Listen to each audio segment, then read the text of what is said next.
所以这一款车引进 Malaysia， 直接把 A segment crossover、A segment SUV 的那2台车打趴。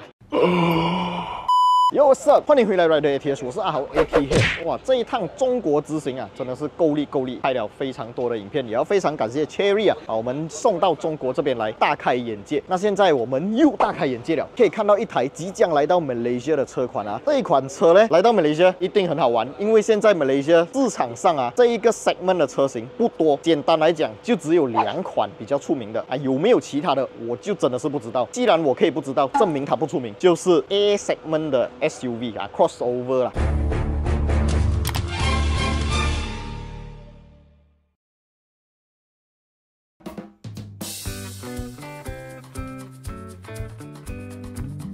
影片开始前，让 VEST 带给大家豪华 MPV 的乘驾体验大跃进。VEST 的全新 Ruby I 系列车载主机是专门为你们的 Alphard Wildfire 而生。VEST 的 Ruby I 系列主机拥有目前市面上顶尖的12GB RAM 加256GB 的 ROM， 搭载日本 JRC JM5532 Terrier Power 处理器，以及目前最高端的 UIS 7870 SC 基带。主机内置风扇调节和温度观测，VEST 更有内置的 DTS 数码影院系统，精准调节声音效果。音质细节堪称就是数码影院啊，非常的通透有力，而且还可以通过 Google Play Store 即可轻松下载你喜欢的 Apps 啊，直接用这个荧幕就可以实现你的 VEST、你的 Google Map 的功能了。它的这个 screen 啊，动起来非常的 smooth， 而且它的画面真的很高清，在太阳底下你也不会觉得它的那个色彩饱和度或者亮度不够啊，阳光底下还是可以看得清楚画面。这个360的功能非常的高清，它就是可以让你自由拖动。你如果在一些 parking 比较狭小的地方，或者旁边有龙岗的地方 parking 起来，可能你会担心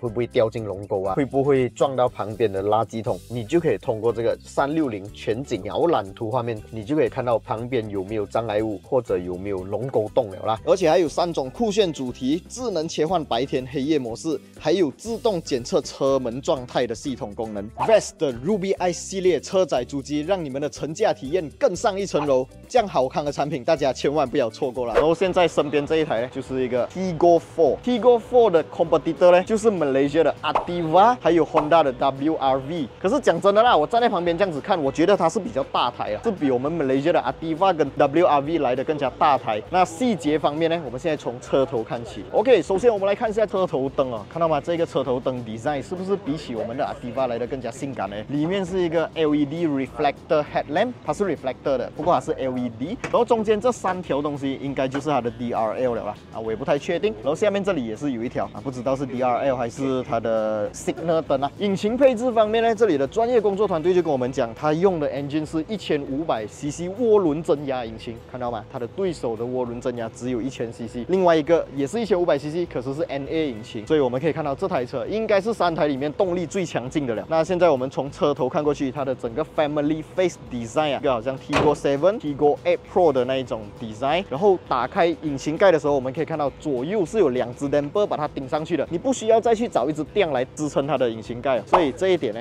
还是比起另外2台来的更加强啦。那我们来看一下这台车的车身侧面有什么特别啊？当然这个 side mirror 下方是没有看到这个360 camera 哦，没有哦。车门把手方面，这里是一个感应装置，用感应的方式可以做到 keyless entry 啦。Interior 我们等一下才来讲，我们再看一下这辆车的其他细节哦。这辆车因为它是一个 crossover 或者 SUV 嘛，所以 wheel arch 是必须要有的啦，看起来比较越野风格一点。铝圈方面是一个17寸的铝圈，双色调，这个看多了有一点觉得烂大街，就是到处都是这样子的 design， 黑银撞色。然后轮胎是215/60R17，17寸的 Sport Rim 配上215，我觉得有点小啦，所以如果买这台车，把 rim 加宽，把轮胎加宽，应该会很好看，因为就可以齐平它的这个位置啊。现在不是齐平啊，现在是往内收的。然后我们来看一下这台车的车身侧面还有什么特别，就是上面有这个置物架，这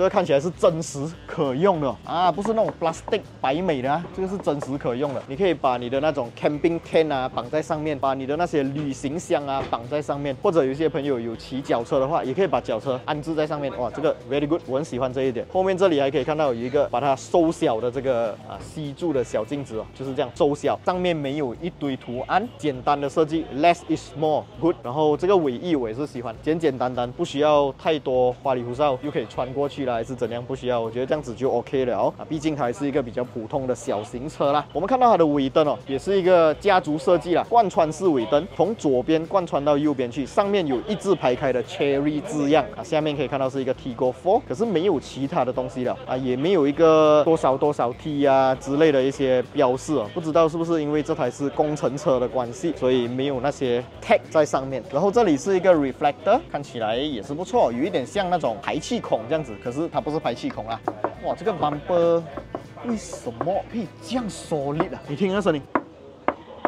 哇，强哎，这个真的很 solid 哎。然后我们看到它的尾箱盖的打开方式哦，是电磁阀锁着了。哎呀，这个尾箱盖没有办法打开来，比较可惜一点点。那我们再来看一下这台车有什么细节啊？这里有一个打油的这个盖子，然后我们看一下它的 interior。好，我们坐进这台车的 interior， 它的尺寸啊，就是一个我觉得差不多是 Vios 了嘞，这个尺寸，所以它是3台里面刚才我提到的最大台的那一台。然后前面有一个全连屏啊，当然不是2个12.3寸。这个是比较小尺寸的，然后上方呢是软材质的，这个真的很赞，真正的软材质，其他对手不用来了。然后这里又有这个金属拉丝感的这个饰板，然后下方又是软材质的这个皮革包覆，还有真实的车缝线，这些都是真实的车缝线啊。所以可想而知，这一辆车的 interior 的 build quality 还有它的 material 都比同级竞争对手来的更加用心，来的更加赞啊。然后我们还可以看到这个是它的冷气操控界面啊，还有它的 player 的操控界面。下面这里是一个亮面的，这个应该很容易沾指纹啊，是用来调节这个风速啊、冷气温度，还有你可以看到这里有这个通风椅功能啊。如果这台车引进马来西亚有通风椅功能，就好死了啊。然后我们可以看到它的排档杆哦，这个不错啊，这个排档杆上面按一下就是 P 了 ，Parking Brake。然后这里有一个电子手刹车啦，这里有一个无线充电 pad，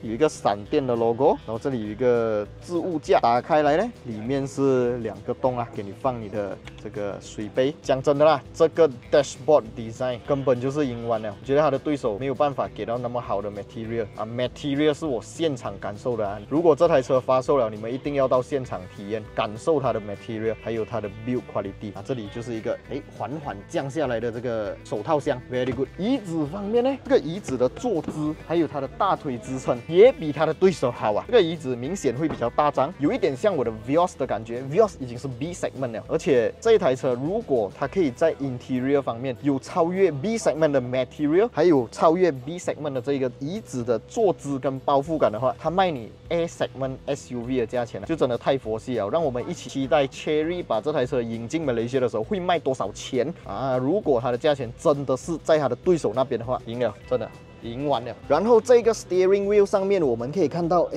这个不就是 ACC 自动跟车的一些操作按钮吗？这一台车没有错，它是具备 ACC 自动跟车的哦。然后这一辆车这里呢，还可以看到一个 switch 是关掉它的 vehicle stability control， 还有这个头灯的高低调节旋钮啊，都在这个位置啦。这个 interior 我个人很喜欢，比起它的竞争对手，这一台车是我最喜欢的 interior。它的 dashboard 的 quality、design、椅子的 design、包覆性，还有任何一些细节都比它的对手来的强。然后前面的这个门板呢，前面的呢不是 hard plastic 啊，这个也是软材质，真的太赞了。如果它把同样的东西引进马来西亚的话，这样同样一个价位，如果是10万以下，没有对手了，真的没有对手了。当然，这台车是没有天窗啦，我们在这里没有看到任何的这个天窗，不知道是不是因为这一个 spec 没有天窗罢了。如果有其他 spec 有天窗，价钱贵一点点的话，你们可以不可以接受？不过我知道的是，马来西亚人好像不太喜欢天窗这个东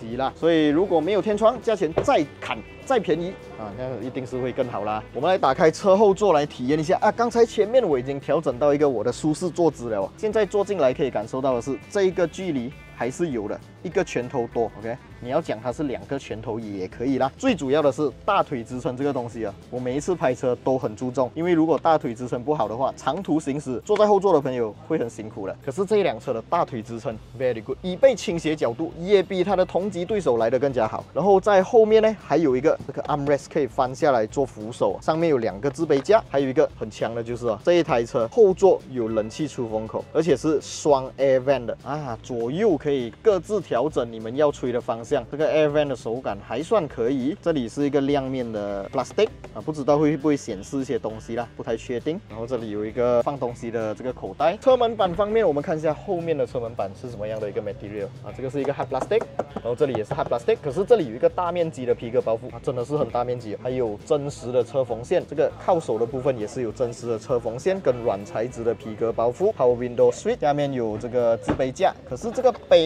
应该放不到太大个的杯，小杯还可以，大杯应该就不行了。然后引擎方面，刚刚他们的技术团队就跟我们讲是1500cc 涡轮增压引擎，应该是搭配一个 CVT 哦，所以这一款车引进 Malaysia， 它在 Malaysia 的定位是差不多。我觉得啊，应该是用差不多 Vios CD 的价钱啊，当然不是顶配 Vios 顶配 CD 啦，是比较低配的 Vios 低配的 CD 的价钱来卖 SUV 市场，或者讲是 crossover 市场，直接把 A segment crossover、A segment SUV 的那2台车打趴，一定会。而且它的这个车头 design， 我真的觉得很可以啊，这辆车一点都不小台。其实不止 Ativa 跟 WRV 哦，我相信这一台车以这样子的外观，以这样子的配置进去马来西亚，连 CX-3 都会被影响到。那些想要首藏 SUV 或者 crossover 的买家的话呢，可能他们就会优先考虑这一台车，而不会去考虑刚刚我讲的那几台车啦。Sedan 车呢，一定又会再被重创多一次啊！Sedan 现在它的那个市场份额已经很少了，可是再来这一台车的话 ，Sedan 就更加不用卖了啦。OK， 今天的这一部影片大概就先讲到这里。喜欢我的影片，不要忘记订阅、按赞，还有分享出去，小铃铛要跟它嘟下去啊！我们接下来还有很多车要带给大家，很多很好料的车款，很多很够力即将来到Malaysia的车款，所以记得一定要继续留守，要把小铃铛打开，你就不会 miss 掉接下来的影片了啦。我是阿豪 ATH， 你们还想要看到我拍什么样的车款，都可以在影片留言区那边打上来啊。我们下一部影片再见啦 ，Goodbye。